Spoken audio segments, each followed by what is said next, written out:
হ্যাঁ, কালারও পাল্টাই না। আমরা টাকা খাই এই মানও পেয়েছি না।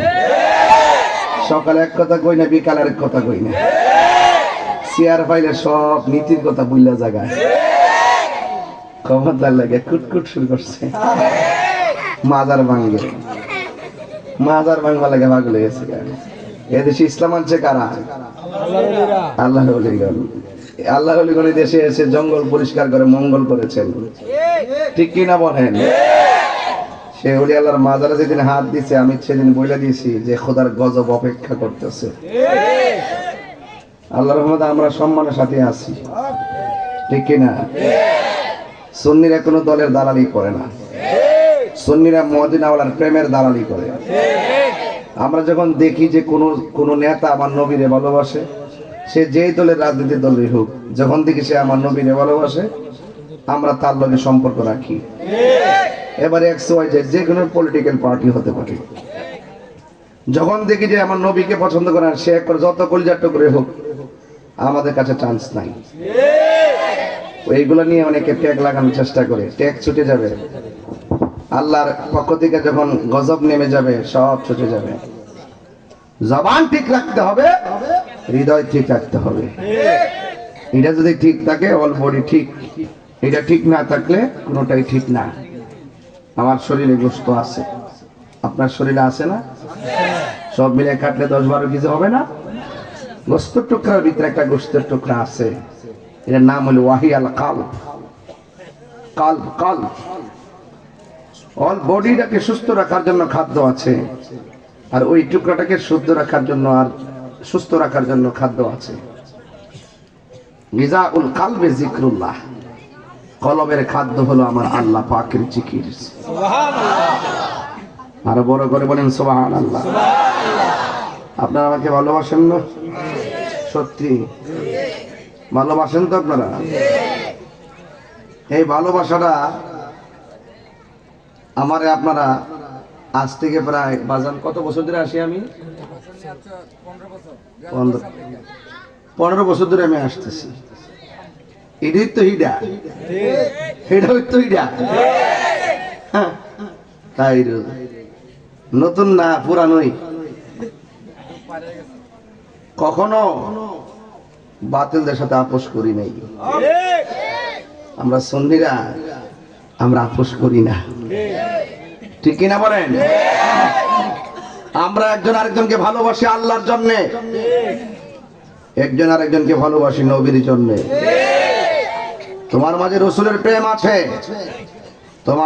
তোমার স্যান্ডেল গুলো আমার জিহ্বা দিয়ে পরিষ্কার করে দিব। তোমার মাঝে নবীর প্রেম নাই, তোমার ছায়ার মধ্যে আমি পা দিব না। এই জন্য আল্লাহর হাবিব বলছেন, হাসরের মাঠে 7 প্রকার মানুষকে আল্লাহ পাক আরশের নিচে ছায়া দিবে।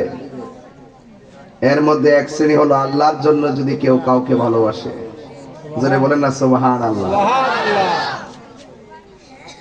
আল্লাহ পাক রব্বুল আলামিন বলছেন, ওয়াজাবাত মুহাব্বতি লিল মুতাহাব্বিনা ফিয়া, আমি আল্লাহর জন্য আমার ভালোবাসা তার জন্য ওয়াজিব হয়ে যায় যে ব্যক্তিটা আমি আল্লাহর জন্য কাউকে ভালোবাসে। সুবহানাল্লাহ বলবেন না? সুবহানাল্লাহ। আপনি যদি আল্লাহর জন্য আমাকে ভালোবাসেন, আমি যদি আল্লাহর জন্য আপনাকে ভালোবাসি, আল্লাহ বলেন ওই লোকটাকে আমি আল্লাহর ভালোবাসা ওয়াজিব হয়ে যায়। সুবহানাল্লাহ বলেন। ওয়ালিল মুতাজালিসিনা ফিয়া, এবং ওই ব্যক্তিরা যদি আমি আল্লাহর জন্য কারোর সঙ্গে বসে, এবং ওয়ালিল মুতাজাবিরিনা ফিয়া, এবং আমি আল্লাহর জন্য কারোর সঙ্গে সাক্ষাৎ করে, ওয়ালিল মুতাবাদিলিনা ফিয়া, এবং আমি আল্লাহর জন্য যদি কাউকে দান করে, এই ব্যক্তিগুলোকে ভালোবাসা আমি আল্লাহর জন্য ওয়াজিব হয়ে যায়। সুবহানাল্লাহ। যুবক ভাইরা আমার, ওয়াজ ধাক্কা মাইরা ফালাই দিয়েন না। ধাক্কা দিয়া ফালাই না, ওয়াজ তাহিরি হুজুর করে না। দেখছেন না ফতোয়া দিছে 50 জন 60 জন বুড়া ফু দিয়া হালের তল ফেলা দিছি।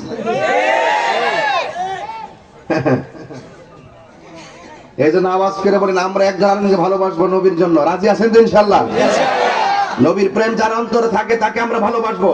এই শিয়ালুরি দরবার নবীজিকে ভালোবাসে, আল্লাহকে ভালোবাসে। এই জন্য শিয়ালুরি দরবার রাত্রে এতবার কাজী বাড়িতে এত রাত পর্যন্ত হাজার মানুষ বসে আছেন একমাত্র আল্লাহ এবং নবীর জন্য। আজকের অনেক প্রতিযোগিতা সবলামায়ে কেরাম আমার পূর্বে অনেক আলোচনা করেছেন, কে কোন লাইনে ওয়াজ করছে আমি জানি না, এই জন্য আমি একটু মিলাই জিলা কইয়া দিয়ে যাই। জবানটা খুলে বলুন, আমরা মৃত্যুর আগ পর্যন্ত রাসূলুল্লাহকে ভালোবাসতে চাই কি চাই না? নবীর সম্মান বাড়াইছে কে? ওয়া রাফা'না লাকা যিকরাক। আল্লাহ রাব্বুল আলামিন বলেন, আমি আল্লাহ আমার দয়াল নবীর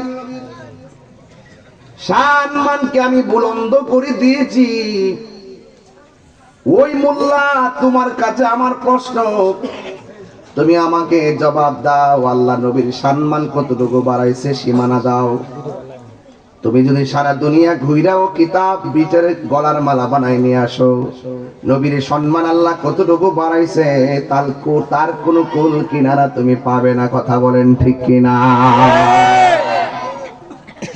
আলহামদুলিল্লাহি রাব্বিল আলামিন।